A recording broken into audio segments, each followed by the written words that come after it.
All right, welcome to the Explainer. Today, we're doing something a little different. We're going to build a debate case right from scratch, and we're going to be exploring all the arguments against a really big pro-union policy. So let's kick things off with a big question. What if a policy that's supposed to help workers actually ends up doing the opposite?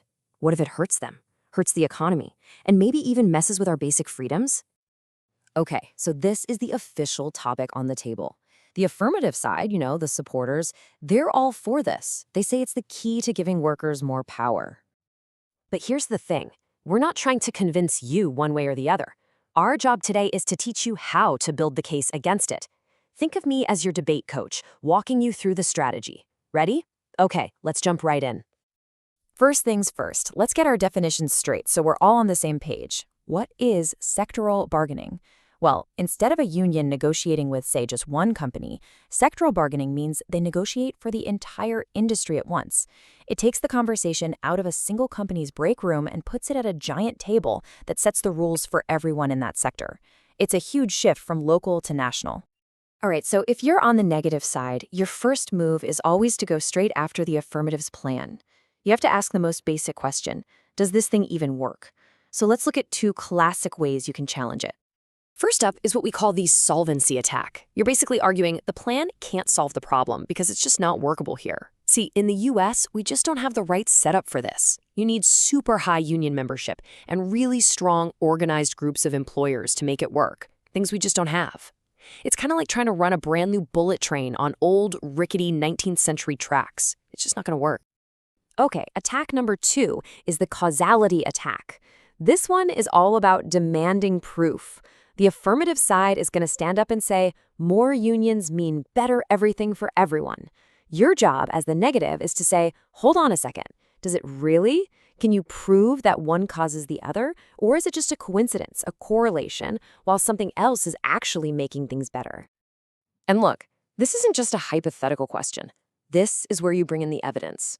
Recent research from 2022 digs right into this. And what it finds is, well, the link between more unions and a company's financial success is, and I'm quoting here, inconclusive. That's a huge deal. It's a piece of evidence that hits the affirmative's main argument right where it hurts. Okay, so we've poked some holes in their plan. Now let's switch gears. It's time to talk about the independent disadvantages, or DAs as we call them in the debate world. This is where you argue that the plan doesn't just fail, it actually creates a whole bunch of new problems. The easiest way to think about a DA is like a line of dominoes. The link, that's the affirmative plan knocking over the very first domino. The internal link, that's the chain reaction, one domino hitting the next and the next. And the impact, that's the final massive crash at the end of the line. That's the big bad outcome we're trying to prevent. All right, let's put this into practice. We're going to start with our first group of DAs, and these are all about the economic risks. Let's see how this domino chain actually builds. So check this out. Here's that domino effect in real time. Domino 1, the plan creates a single sector-wide wage. Now, a wage that a huge company in a big city can easily afford might absolutely crush a small, family-owned business in a low-cost area. So what happens? Their costs shoot up overnight. They have to react. That's domino 2. They automate jobs, move their operations overseas, or just shut down completely. And the final impact, the last domino to fall, widespread job loss. And listen, this isn't just me making stuff up. Remember that 2022 study we talked about? Well, it backs this up completely. It found a direct connection between higher unionization and slower job growth. It even pointed to a higher risk of layoffs. This is the kind of hard data that makes that domino chain more than just a story. It makes it a real, credible threat. But wait, there's more. The economic problems don't just stop at unemployment. You can argue it's a whole cascading crisis. First up, inflation, right? If every business in an industry has to pay more for labor, where do you think that cost goes? It gets passed on to you, the consumer. Prices go up. Then there's the small business problem we touched on. It gets even worse because they get completely squeezed out by the big guys who can afford these new rules. And finally, you have a loss of innovation. Companies start spending all their time and money on lawyers and compliance instead of on research and development. And pretty soon, the whole country could start falling behind technologically. Okay, so we've got the economic dangers on the table. But the problems aren't just about money. This plan could also run headfirst into a conflict with a really fundamental American value: free speech. There's this great quote from a 2022 article by Daniel V. Johns that really nails it. It talks about how the truth is found through debate and discussion, not by just shutting one side down. And that's the whole idea behind labor law, right?